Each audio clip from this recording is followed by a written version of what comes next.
Welcome, everyone. Thank you for joining us. My name is Matt Rojansky. I'm director of the Wilson Center's Kennen Institute. Today's book discussion on How Ike Led, the Principles Behind Eisenhower's Biggest Decisions by Susan Eisenhower. I'm proud to say my friend and of course, Eisenhower's granddaughter. I'm sorry, the virtual background makes it a little harder to see the book. That's from Thomas Dunn Books. We're co-sponsoring it today with a history and public policy program. Thank you to my colleagues there. And it's just such a pleasure to be able to have not only Susan, but our own Global Fellow Walter Hudson from the National Defense University joining us as a discussant for this book. Before we start, let me just remind folks who are interested to sign up on our website to listen to our podcasts, Kennen X and the Russia File, as well as our blogs, the Russia File and Focus Ukraine. You can pose questions at any time, and I think Susan's going to talk a little bit about the ground rules, which are there are no rules, but I have a couple of rules. Please include your name, please include your affiliation. Please submit the questions by email to Kennen, K-E-N-N-A-N at wilsoncenter.org. Tweet them at Kennen Institute or post them on our Facebook page. And I'm going to introduce both Susan and Walt now, because I think Susan's going to speak fairly quickly by way of introduction, and then Walt's going to launch into a conversation, and I'm going to reserve the right to jump in at pretty much any point, including with your questions. So please keep them coming right from the very beginning. Let me start with Susan, who is well known for her work in many fields, particularly as a policy analyst focusing on national security and strategic issues. She's authored hundreds of op-eds for newspapers such as the Washington Post, the New York Times, and the Los Angeles Times. Her articles have appeared in the National Academy of Sciences Issues in Science and Technology and the Naval Institute's Proceedings. She's the founder of the Eisenhower Group, a Washington, D.C. based consulting company that provides strategic counsel on business development, public affairs, and communications projects, and is chairman emeritus of the Eisenhower Institute. She currently holds a year-long seminar on strategy for competitively selected students through the Eisenhower Institute, which is at Gettysburg College. And she's currently a member of MIT's Energy Initiative Advisory Board and serves on a number of other charitable and corporate boards as well. In addition to this book, How Ike Led, Susan has authored or co-authored 3 more trade press books and has edited, co-edited, and written introductions and chapters for many books on international security issues. Walt Hudson is both a lawyer and a PhD and a Wilson Center Global Fellow. He serves as associate professor at the Eisenhower School of National Security and Resource Strategy at the National Defense University, where he teaches courses in strategy, strategic leadership, geoeconomic policy, and other topics. In 2019, Walt was with us as a Title VIII short-term scholar here at the Kennen Institute, and that's how we got to know each other. He's a retired Army colonel. We won't hold that against him. And it's Army Diplomacy, that's a thing, 2015, which focuses on post-World War II occupation policy. He's written widely in various journals such as the American Interest, Joint Forces Quarterly, Military Review, Military Law Review, and PRISM. So again, just a reminder, you can submit your questions at any time, so go ahead and start doing that now. Susan, the floor is yours. Thanks so much. Well, thank you, Matt. I want to thank you very much for this opportunity to discuss How Ike Led, and Walt, it's great to see you again. This is a real pleasure. I'm often asked why I wrote this book and why I wrote it now. It's a good question because I was planning on actually engaging in a project related to foreign policy after the collapse of the Soviet Union. But I was convinced by one of my pals to write this book now because, first of all, we had the 75th anniversary of the end of World War II this last summer, and then in September, the Eisenhower Memorial was dedicated on the Mall. I would also say that I couldn't help myself because we had a major national election underway, the presidential election of 2020, which will be one for the history books. It seemed to me that Dwight Eisenhower still, after all this time, had something to say to us. So maybe that will come up in our discussion today. Now, I guess in terms of how people might think about asking me questions, please don't be deterred by the fact that I am one of Dwight Eisenhower's 4 grandchildren. As kids, we were raised to completely compartmentalize our relationship with Dwight Eisenhower from his role as a public figure. And so I've heard just about every question that's ever been asked, and don't mind a bit taking anything that's on your mind. One of the reasons I thought that this book might be a little bit different, though, is that in reading the history, the scholarship, the personal accounts, the words of his former associates, I thought that there was room for maybe handling a book on Dwight Eisenhower more thematically. One of the problems in the scholarship of a figure this large, because this is a long career, is that presidential historians are oriented towards his presidency. Military historians are oriented towards his role in World War II, and sometimes they don't come together. And I think the point I really wanted to make in my book is that Eisenhower the general and Eisenhower the president was one and the same person. As a matter of fact, he brought a lot of the way he thought about military matters to the way he looked at political matters, and probably viewed a political landscape much like a battlefield in a way, using many of the same concepts that appeared in his earlier experience. Anyway, that was my hope. Then the other thing is that in reading this scholarship, I had an opportunity to see a lot of questions that scholars had about who he was as a person. And I think sometimes I was able to offer some insight based on actually knowing him very well, and being extremely close to my father, who was his only surviving son, and a man who was a military historian himself and lived until the age of 92. So I felt like I had maybe a slightly different take than some have had on his life and times.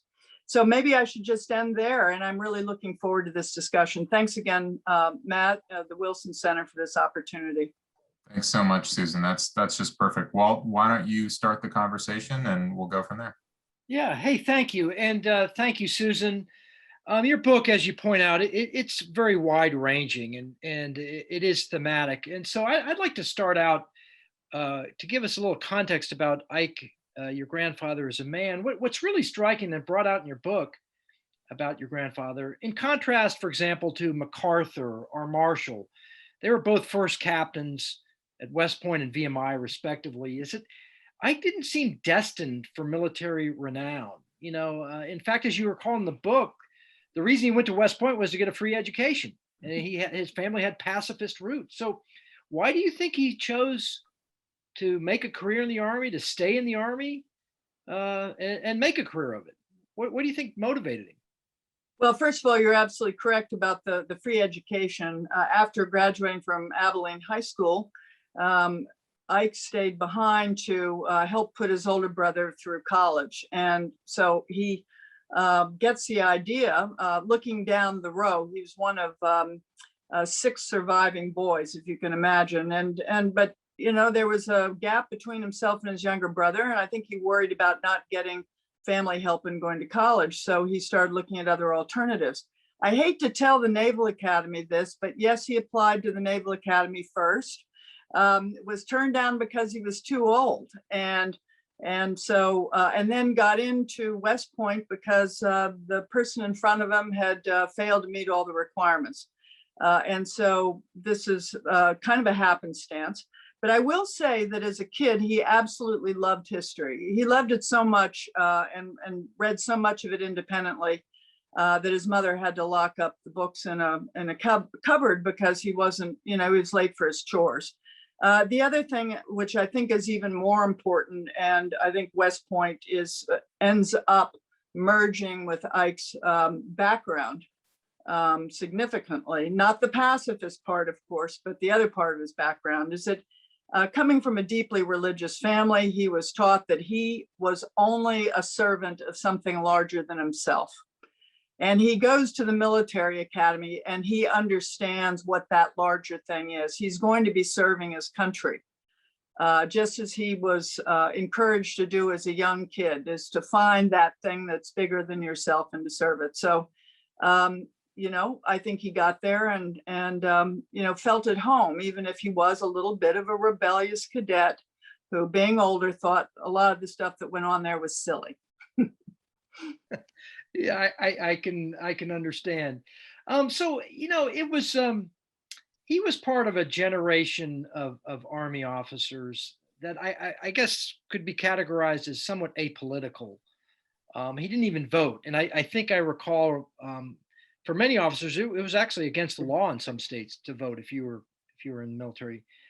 And so I think there was actually speculation in the late 40s whether he was a Republican or a Democrat. So why do you think he chose to run as a Republican? Well, first of all, I've got to say that we are so fortunate that Eisenhower was a great diary keeper. And so we know about this 6-year struggle where first the Republicans come calling, then the Democrats come calling, and it goes back and forth like this over the course of 6 years, depending on which party felt they, you know, needed some help in getting winning the presidency. And I think that the scholarship that says he was just flirting with everybody and really wanted to be president really don't understand him at all. I think he had grave doubts about whether or not a military man ought to be running for such a position. But I'll tell you what happens as we get into 1952.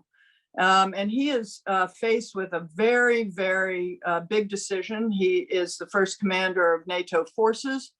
By this time, he has had people come calling, as I say, for a very lengthy time. But some things happen within the Republican Party after Tom Dewey's defeat for the presidency. The Republicans are by this point desperate, but look at who's running the Republican Party, a group of isolationists. And Eisenhower was very, very worried about this very, very strong divisions within the Republican Party itself. Then also think the Democrats had been in power for 20 years. And I thought that that the country needed a vibrant two-party system. And then finally, the big ramp up, a new war in Korea. And Ike really thought that, you know, the confluence of this federal spending, a war that probably couldn't be won, combined with isolationist wing in the Republican Party. And he decided to take off his 5 stars, resign his commission, and run for president of the United States. Yeah, I mean, I think people sometimes forget that it was pretty tumultuous. The 1950s were not as placid and Ozzie and Harriet as people sometimes make them out to be. So we move on to the presidency. So of course your grandfather's elected, landslide, 52. He takes office in 53. And there's a lot going on, as you said, Susan. There's the Korean War still raging. Then all of a sudden Stalin dies, sort of unexpectedly, a few months after your grandfather takes office. There's all sorts of uncertainty about where the US should go. So he convenes this solarium task force, actually in the basement of the National War College, where we're close to where I work, which was secret for years. In fact, there are parts of solarium, I've researched it quite extensively. I've been out to your grandfather's library. There's still parts that are redacted. But can you just tell us, what was he thinking as far as trying to map a big strategic picture of the world? And why would what was this solarium all about? I mean, people have probably heard bits and pieces of it. Could you just describe it, what it was about and what he intended? Maybe we can explore that for a little bit. Okay, well, I have to apologize to all of those at West Point for saying that some of what he saw up at West Point was silly. What he meant by that, and this is relevant to what we're about to discuss, is that he was a guy who liked to question everything, including, by the way, his own assumptions. I mean, this is how he organized the White House, to have people giving him pushback all the time, because he thought that all wisdom did not reside in the mind of one man, no matter how talented you were. And so solarium actually becomes a very, very important moment when Ike observes the deep divisions, not just in the Republican Party, but within society itself, about differing views about America's place in the world. And in a lot of ways, it has such contemporary resonance because, again, this country is divided right now around not a dissimilar issue. Now, with Stalin's death, of course, this becomes a bit of an emergency, I'd say, because suddenly all of the assumptions about America's response to the Soviet leadership is suddenly transformed with a power vacuum. Famously, Eisenhower says, bring me the Truman administration's contingency plans, and there weren't any. Now you're talking about one of Dwight Eisenhower's, you might even say, obsessive pastimes was contingency planning. And so he devised the solarium. Now, Walt, you have gone through these records very specifically, but I'm sure that you will back me up in noting that the very finest experts in the country got together to discuss this, people of deeply divergent viewpoints. And they were put on 3 teams and invited to argue a range of strategic approaches.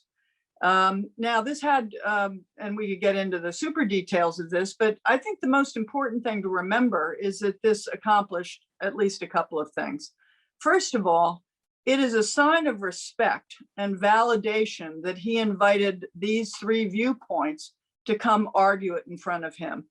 In other words, it was a validation of differing views. It was legitimate to have a different view about what would be best for this country. So already the solarium process is a sign of respect, okay?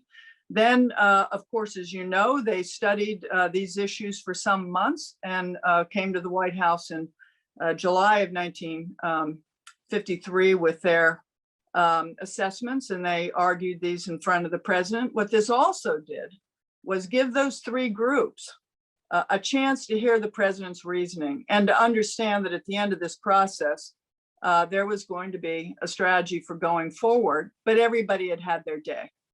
And I think this is the reason so much of Washington, why people hear about solarium, but don't really know what it is. And the reason they hear about it is that some circles in Washington still think that an idea like that is desperately important. And that we probably, because of a change of administration and many other new challenges, could benefit from a process like that again. Yeah, you hear about every time I've studied it at a new administration, solarium comes up again. Let's do a solarium, and it's often talked about, hard to imitate. Do you think it could work today? Well, I think that's really up to the people who convene it.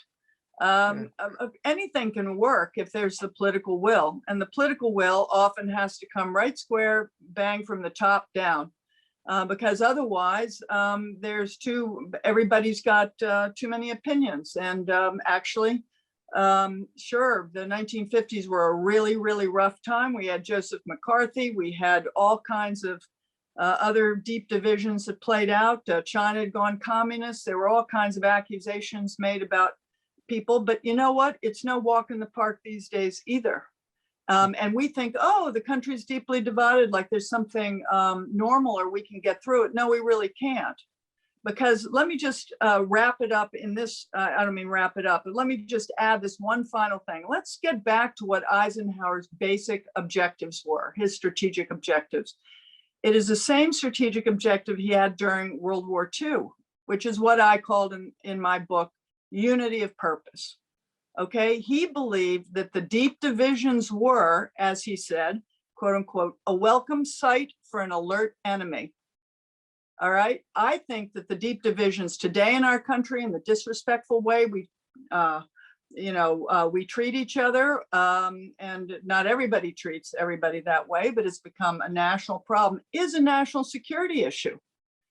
We hand our adversaries a roadmap for continuing to divide this country because we are showing the way and making very little effort, I think, to pull ourselves together in a way that recognizes that differing opinions are vital for getting better answers. Yeah. And so, yeah, you described the 3 task forces. Of course, you had One task force was George Kennen's, famously, which was sort of the containment option. Right. Another one was a more aggressive rollback option. And another one was kind of a more of an amalgamation. And speaking of George Kennen, I mean, it's fascinating to me as an admirer of both your grandfather and of Kennen. There's a part in your book, and you talk about this. At the end of Solarium, Ike stands up and he summarizes all these complex findings from these three task forces. And for something like 45 minutes, extemporaneously summarize them in such a way that Kennen himself, who is no slouch, says he asserted his intellectual ascendancy over every man in the room, which is no small praise coming from Kennen. But what's interesting during his presidency, I don't know if a lot of people saw that side of him. I mean, I think there was a side that this was an amiable, avuncular figure. He was leading the country, but he was no high order intellectual. And sometimes Adlai Stevenson, who ran against him in 52 and 56, was seen as this sort of paragon of intellectualism. Why do you think why didn't people see him more as the thoughtful person, as I think scholarship has revealed? Well, I think it's an excellent question. I think it all gets down to politics. Actually, Eisenhower was untouchable until I would say, his second illness. We were also coming into the midterm elections of 1958, and then, of course, the presidential election of 1960. And I really think that the Democrats were running against Dwight Eisenhower in their own view. I don't think they needed to feel that way, but they did.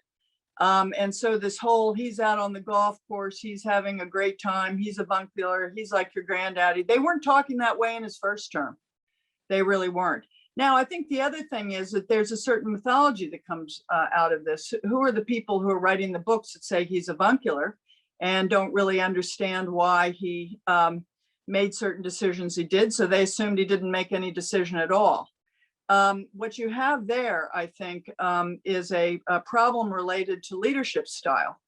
Ike believed in having an array of tools in his strategist toolbox. One of them is keeping your mouth shut and waiting for a situation to play out.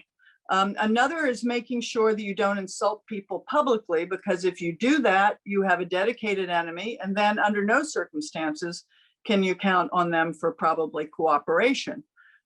He believed in a middle way. So that requires actually fairly well-developed diplomatic skills among both Republicans in dealing with Republicans and Democrats.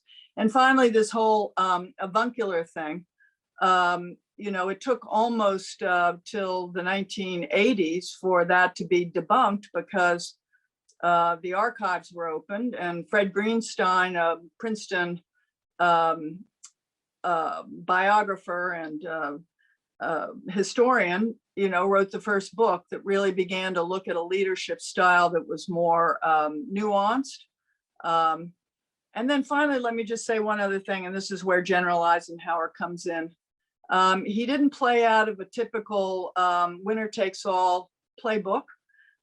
He was a military man. And what I mean by that is that he always saw his role to defend and advance the interests of the United States of America, not his own. That's the oath he took when he was at West Point.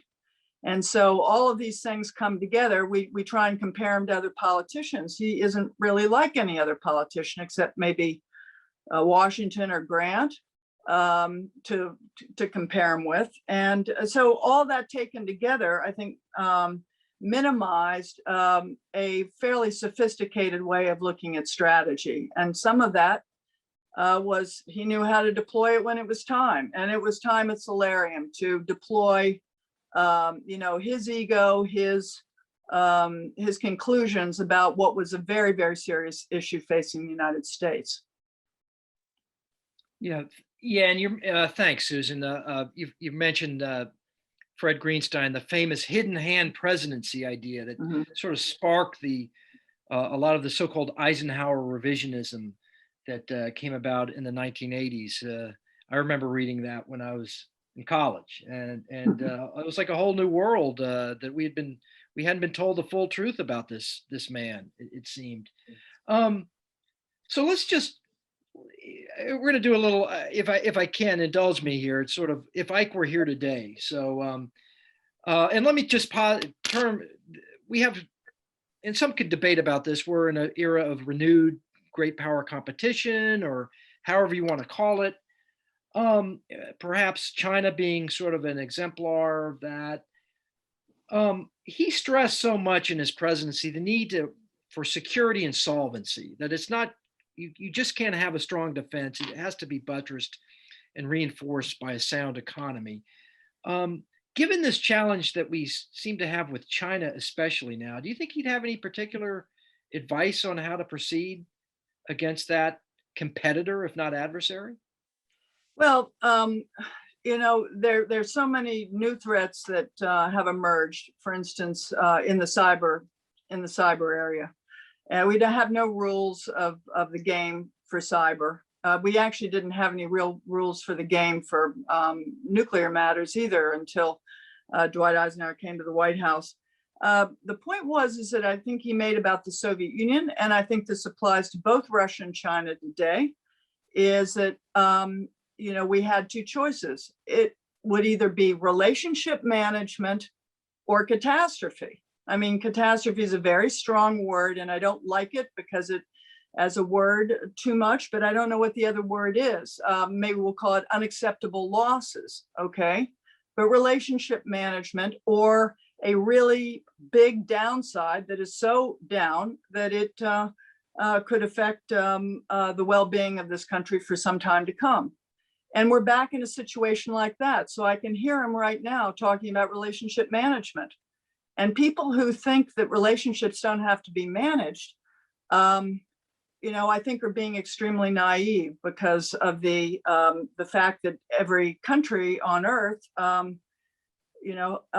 a right to its own self-interest and has and will, whether we like it or not, respond in a way to what we do, either to our liking or not to our liking. So all of this is way more complicated than it used to be, because now we have both Russia and China that we're thinking about. And I think he would also say it would be highly advantageous not to have them make common cause. But that's going to require thinking about things, in a slightly strategically different way. And I think that nobody should be afraid of a debate about how to avoid bringing two of our competitors and adversaries together, against this country. Yeah, you mentioned earlier, and I think in the book especially, that Ike operated at the strategic and not the operational level. That he did not, and for military folks that resonates. You have strategic, operational, and tactical levels. Tactical being the lowest level, operational sort of this in-between level. Strategic, though, being holistic and looking at everything. And of course, he wanted to operate at that highest level and not the so-called operational level. And so, for example, he personally chairs almost all the National Security Council meetings. He's trying to look for the big picture. Could you just expound upon that, what you mean what's your take on him as a strategic rather than an operational leader, and how that played out both as a general and as a president? Well, I think that's a very relevant part. Not only does a strategic leader have to look at the big picture, but I think every bit as important, a strategic leader has to connect the dots. Now, this is really important. Dot connecting, frankly, couldn't be more crucial. And this is why not everybody has maybe even the cognitive talent to be a strategic leader. Obviously, he benefited greatly by being an operational leader during the course of his career. And he was also fortunate in the assignments he was given, because many of them contained elements that would be crucial during World War II. And the outcome of World War II was crucial in the way he thought about his presidency. Okay. But the thing is that connecting the dots is extremely important. And I think he was concerned, well, I know he was concerned that it would be possible, especially during the presidency, to be dragged down by detail that is not at the highest level for the president. So he set up an organization to go through these issues and to do a lot of the preliminary work so that when it came to him, he would be making decisions at the right level. And I think I'll just close on that note because we know many examples of where presidents get dragged into, secondary issues and contingencies haven't been developed and surprises occur and other things. And, it's not like his administration was perfect, but he understood the problem and organized himself to try and avert the dangers of not having enough study and research behind some very complex issues, especially as they played out over the longer haul. Well, we've covered a lot of ground here, obviously, with his strategic leadership. And there were a lot of tumultuous events during his presidency. Of course, ending the Korean War, the Dien Bien Phu crisis in 1954, in which there's this big question about should we or should we not intervene to save French forces in Vietnam. The Suez crisis, which you really cover, I think, very well, the 56 Suez crisis. Then, of course, there's Sputnik in 1957, where the Soviets launch a satellite into space. So I'd like to look at this last one, Sputnik, and the apparent mania and ferment that it created in this country. What was Ike's reaction to Sputnik, to the Russians so-called beating us into space? And how did that all play out during that part of his presidency? You can talk about that for a little bit. Well, I will. I'd just like to say very quickly that he was surprised that everybody was so shocked because clearly they weren't reading the paper. I mean, just days before the launch of Sputnik, Soviet scientists are meeting with their American counterparts to talk about their various roles during International Geophysical Year, which was the year that was being set aside by the scientific community to explore outer space and undisturbed areas like Antarctica and other things. And so there was plenty of talk that the United States and the Soviet Union would be launching artificial satellites in 1957. But Americans made so many presumptions that, of course, we would go first. Actually, it was advantageous to us, believe it or not, from a strategic point of view, that the Soviet Union went first. And the reason is very simple. They did not approve or agree to overflights of their territory when they were offered the chance during the open skies period. And so how could we imagine that they would agree to satellite surveillance of their military developments from space? And we were worried that they were going to love to launch one of these things and be first, but they hadn't thought through the consequences of doing so. They helped us establish the concept of a freedom of space, free access to space, which had not been legally resolved. And so again, that period is misunderstood, I think, because you have to sort of burrow in a little bit more deeply. Frankly, as an analyst, as opposed to a granddaughter, I've got to say this, it took a lot of courage to stand back and to take the political hit, which, by the way, only developed a little bit later. Again, I believe it was tied to politics. And he is heard to be saying at one point, Americans are so fearful. And we still have this problem today. We're so fearful. I would love to see a national discussion about why we're so fearful when actually of all the countries in the world, we enjoy longevity and extraordinary safety in a way that so many other countries don't.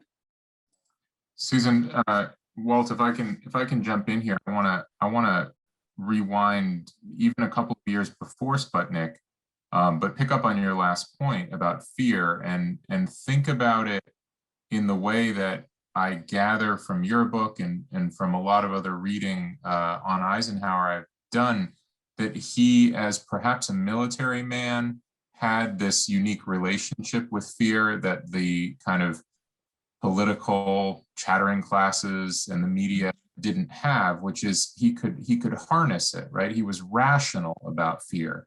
He knew how to describe it in rational ways. And, to me, the episode of Stalin's death, not only provoking solarium for need of a, strategic plan, but also provoking the chance for peace speech.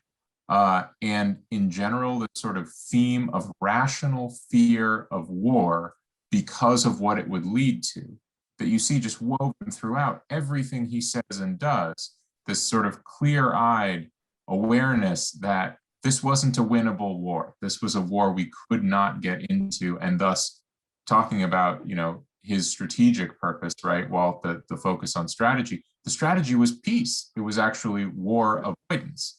There were a number of sub-goals to that. But so I guess the question is, number one, how did he think about peace? And how did he think about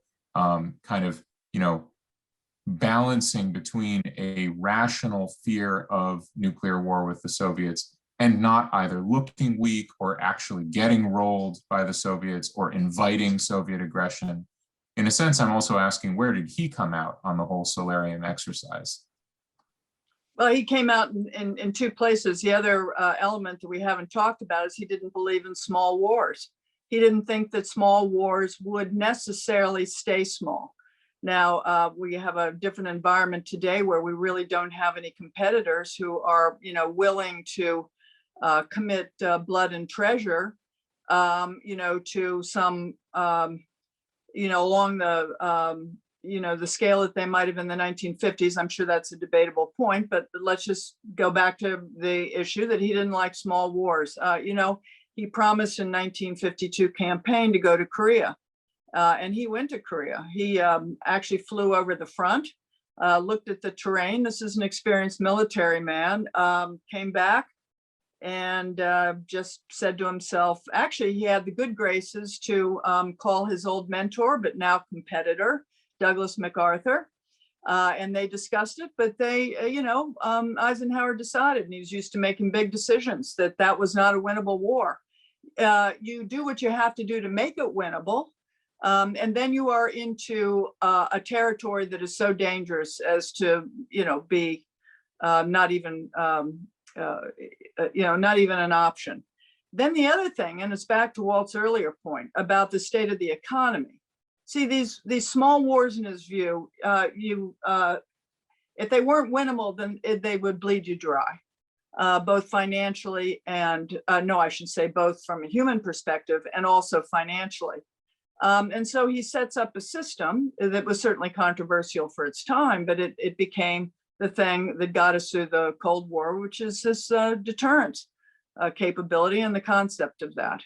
Now, of course, later you get a combination of both small wars and a deterrence policy, which is worthy of another discussion. But at least for the purposes of this, it's extraordinary. I would add, if you would allow me one more minute here, how he actually goes after his own colleagues. When I say after his own colleagues, I mean that would be in the Army, Navy, Air Force, and others who had been his comrades in arms during the war. And he tells them, no, they're not going to get their pet projects. And he, was sitting at the Oval Office with a red pen, striking out certain programs that he thought weren't necessary. So the military actually, there was the Defense Reform Act of 1957. You have many occasions where he is trying to rein in this force, give it its potency, but not to dissipate its power. It strikes me one of the amazing things about this man who, one version of him, and you address this point squarely in the book, is, he kind of rises up through the system by, knowing when to subordinate his ego and serve and keep quiet and, wear the uniform and all this stuff.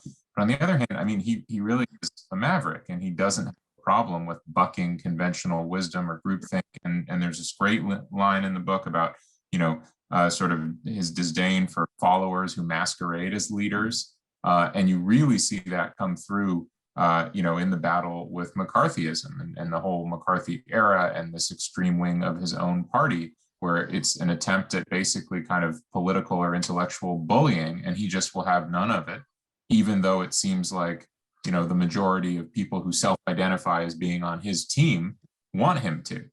I find that fascinating, and that's the moral courage, but it's also this sort of, because he's doing it in the name of something that's moderate at the end of the day, that's sort of decent and middle way, right? Rather than doing it in the name of an extreme kind of position that he's staked out. Well, the point is well taken that, he probably looked at the political landscape like a battlefield, and he's saying to himself, what do I control? In civil rights, he didn't control state governments. In the Joseph McCarthy era, he did not control the censure process over a sitting senator. He did not control the Senate. So he looks at that and he has to find another way to address it. I think one of the other really interesting areas, and I think unless you were reading all the other scholarship very carefully, and I got this from his journal, but during the Chip Bolin nomination, he is infuriated that he's having a hard time bringing his own party along with respect to supporting his nominee for ambassador to the Soviet Union. And he's so angry at one point, he writes down that he is giving consideration to starting a third party. Now, wow, that's really quite something. Now, how could he even afford to think about that? Because his popularity was so high. And this is after, being a general and having millions of people under his command in Europe. And he understood that was one of the assets he had. And it would have been very interesting to do a what if on history if Dwight Eisenhower had started a moderate wing of the Republican Party and left behind the people he regarded as on the extreme side in that party. In any case, the first term was spent trying to reshape the party, which he largely accomplished after McCarthy left. And the second half of his administration was about trying to calm people down. There were going to be consequences no matter what happened, but certainly where he fit into it was not one of the things he worried about. I want to bring in some of our excellent questions from the audience and remind folks that if you have more questions, you can email them to kennen@wilsoncenter.org or tweet or Facebook them. There's one here from Joshua Rubinstein, who's an associate at the Davis Center for Russian and Eurasian Studies at Harvard. And he asks, do you think that President Eisenhower could have been more open to negotiation, even a summit meeting with Stalin's heirs in the spring of 1953? Boy, what a sensitive moment that would have been for a summit meeting. That would have been a big summit meeting. Well, I'd say, well, first of all, of course, Solarium is in July of 53, so that wouldn't leave too much time. And there were discussions actually after Stalin's death, whether there ought to be a meeting right away, whether, what kind of approach should be taken. But I think Eisenhower felt that probably planning and creating the thinking about how to approach this part of the world would be important. Also, we didn't really know who was running the Soviet Union at that time. It seemed like there were all kinds of, aspirants to the big role, but a lot of infighting. And I think it would have been hard probably to,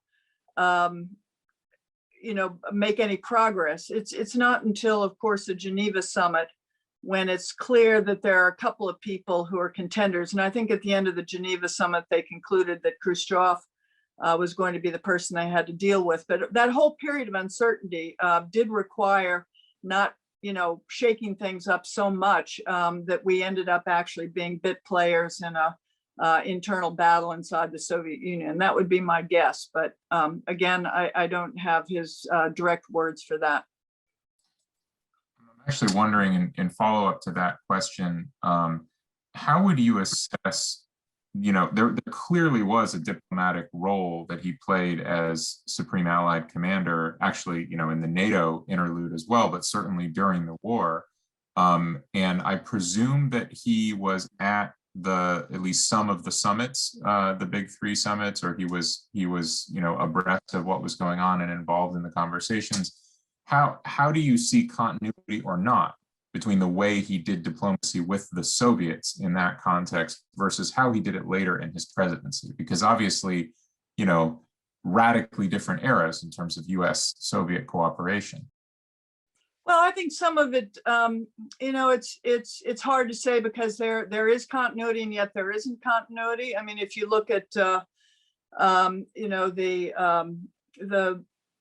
the great effort we made in arming ourselves in a confrontation against the Soviet Union during the Truman years is different than the way Eisenhower looks at it. But I think the thing I want to underscore is something that I mentioned in the book, which I found wonderful and I enjoyed being able to convey it, that after the war, Eisenhower writes to superintendent at West Point and requests, he's chief of staff of the Army, and requests that they establish a psychology department at West Point. Now, I think that's wonderful, and it's very, I say it's wonderful because it's all Ike, frankly. I mean, but he really believed in the human side of diplomacy and the human side of the choices people make. He saw it time and time again in warfare. As a matter of fact, he once wrote to his mother-in-law saying that human beings are more emotional and sentimental than they are logical or intellectual. And what he means by that is people react in passionate ways that can get can be very positive, and it can also be very dangerous. So you see a kind of personal diplomacy, especially with the Soviet leadership, thinking specifically not only of the Geneva summit, but think of the 1959 visit of Khrushchev, 10 whole days in the United States of America. It's kind of amazing. And this is in the middle of the Berlin ultimatum. And then realizing they spent at the summit meeting at Camp David in 1959 during that visit, they were not able to resolve, the Berlin question, even though they spent all morning talking about the war. So Ike knew he wanted to get Khrushchev on the subjects that appealed to Khrushchev. So they spent all morning talking about, our common victory, and then failed to reach an agreement and brought Khrushchev down to the family farm. And I played my little bit role in turning up. And by the way, being extremely well behaved, so much so that, of course, the Cold War, did not go hot after this meeting. No, but the whole idea that you could actually get closer to somebody by showing the commonality of having grandchildren or having a family that you loved, and this is why we're doing it.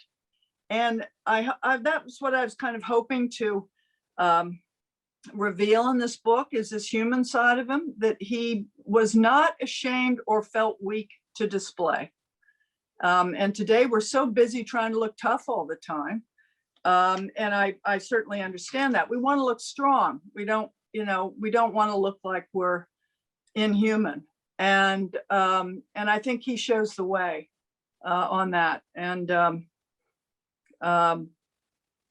I hope that answered a question. I think I rambled off on that one, but just wanted to add that anyway. Yeah, Susan, this is Walt again, if I could jump in. I mean, his sort of valedictory talk to the nation, where he mentions very famously the so-called military-industrial complex, but he also talks about the need for balance. I mean, that's often. Do you think when he left, was he optimistic or pessimistic about America? What's your take on Ike when he leaves office in 61? What do you think where do you think he thinks the country's going? Oh, I don't think he ever lost his faith in the American people. Absolutely not. There's some wonderful exchanges, correspondence with his older brother, who was very conservative and a little bossy. And the president of the United States didn't like it very much at times, and I couldn't help myself. I had to put it in the book because it reminds everybody of their Thanksgiving dinners, right? When the whole family gets together, nobody can agree about anything. And he says to his brother Edgar at one point, I have my faith in the American people I regard as one of my strengths. And I think all of us have faith in the American people today. But it's because of that faith that we have to expect more.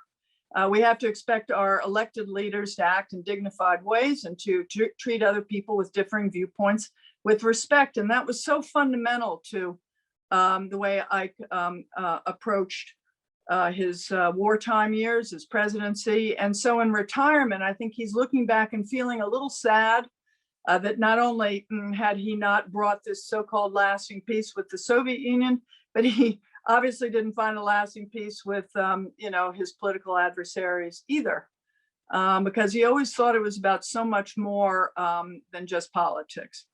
Now, you can say that's naive, but if you aren't driven by some kind of idealism, then I'm not sure why, it's worth all of the energy. He just had a different idea that the middle way, which he tried to build, and he called his 8 years of the presidency the middle way. He was just determined that would be a meeting ground for all people of goodwill and good faith to come together to find ways to compromise and to,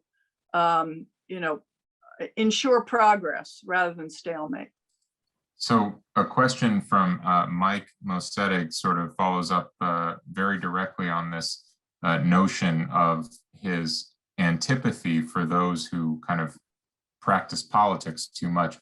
Truman, of course, had his origins in a really classic political machine, although it's maybe not characterized as presidency that way. So Mike asks, knowing that both Ike and Truman liked history, and that they famously didn't get along for a number of years, but then reconciled at the Kennedy funeral in 1963, did they have any kind of relationship after that? Did they talk about their mutual fascination with history? Did they talk to each other?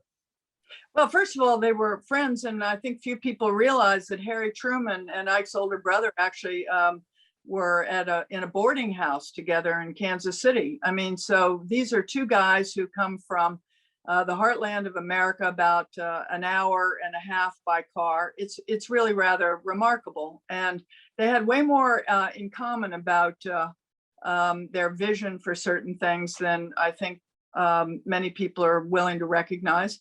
It's just that they were they'd all seen a lot. Truman on two occasions in 48 and 52 offered to step down so that Dwight Eisenhower could become president. And was fully expecting Eisenhower to be a Democrat. So the problems start when Ike decides to try and run for president as a Republican for the reasons I explained earlier. So I don't really know how it ended, except that it always made I think my grandfather very quiet. I saw him a lot in his retirement years. There were moments when you could tell he was very pensive and thinking about things, but he never lost faith. I remember on one occasion, Mark Hadfield was running for the Senate of the United States. He was on Meet the Press, and my grandfather was so excited about seeing what was coming out of Mark Hatfield's mouth and what a centrist he was and what he wanted for this country that literally right after that, Ike gets up and picks up the phone, calls CBS News and says, "I'd like to talk to Governor Hatfield." And, he was always trying to bring people along. But, just in conclusion, it's not that he was naive about politics. There wasn't anything more political, frankly, than World War II, both strategically and from a personality standpoint. It's just that when it gets too excessive, it does not make it easy to move this country forward, especially in times of urgency. Susan, a quick question from Mike Abels, rewinding way back pre-presidency. Other than experimenting with the emergence of armor, what strategic lessons did Eisenhower learn from Pershing that shaped his thinking in World War II? Do you have any thoughts? Well, I would think that's a fascinating area of research. Pershing does assign Eisenhower to write a book loosely called The American Battlefields of France. And so Ike walks that whole terrain in France. By the way, a helpful piece of experience when World War II runs around. He knew where every crossroad was in some of the places America fought during the First War. And so he learned that, but and that was for Pershing. But the person he had a really close relationship was with General Fox Connor, who had served as commander of operations during the First World War for General Pershing. And so this was a very tight group, and he understood a lot. And I know, Walt, you pointed out many times how important Connor was, including the fact that he made Eisenhower read Clausewitz, what, 3 times? Is that right? Wow. So he was a mentor to Ike. And I think that this line, this connection between the First and the Second World War is kind of solidified in that relationship between Connor and Eisenhower. Okay, I'm gonna take the host's prerogative here, and in our very last 5 minutes, Susan, I'm gonna ask you an unfair, but I think deeply important question, and that is, here we are at the outset of a new presidency. We have, I think, strategic challenges, China, of course, but, Moscow still, and again, one might say, of a really epic level. And I think the risks of the kind of cataclysm that Ike was afraid of are non-zero. They're certainly not trivial. If you can project, what would be the advice that a, president, general, spirit of Dwight Eisenhower would give to the President of the United States today, and how to handle those challenges? Well, he was, it's hard to, I can give you the general outlines of what I think he would be pushing for, but of course, nobody could do it better than Dwight Eisenhower himself. But I'll tell you this, he had an expression, I heard him use it myself, my father used it all the time. The one thing they were really fearful of at the White House in the 1950s was the net result of what they called, quote unquote, paranoid uncertainty. Isn't that a great expression? Paranoid uncertainty. You can just imagine how easy it would be for all of us to fall into paranoid uncertainty. And then the mistakes come. And the mistakes could be really big mistakes, ones that threaten our national security in ways that we can't even imagine. And so this is going to take a revival of diplomacy. It really is. And this may sound old-fashioned to recommend it, but we've got to train rising generations about what diplomacy really means. We have to begin to give them a better sense of the complexities, not just about the foreign policy landscape, but also about human interaction. Because Ike really did believe that, human problems, as he called them, were real. And so this is to take nothing away from, the efforts to assure that America looks strong on the international stage. But we have to find ways to build, as I say, either relationships, to bring about that relationship management that I mentioned earlier, or we could live with some really unintended consequences. So I think what I could be telling us today is to get started and don't be so fearful, because actually standing by and being fearful may be as big a risk to our future as anything else. That's wonderful advice. And, through you, Ike is able to offer it today. Let me just once again plug the book, How Ike Led, The Principles Behind Eisenhower's Biggest Decisions. The author is, of course, the incomparable Susan Eisenhower. I want to thank you, Susan, especially, Walt, for guiding us through such an in-depth conversation. And let me just say personally, this is an incredibly readable book. This book is worth reading. So many books are trophy books that you put on your shelf or your coffee table. This is that, but it is a really good read. Susan is a great writer, and the lessons in this are so deep and so real and so relevant. So thank you again, both. Thank you to our audience. Thanks to the team for producing today's event. Everyone have a great afternoon. Bye-bye.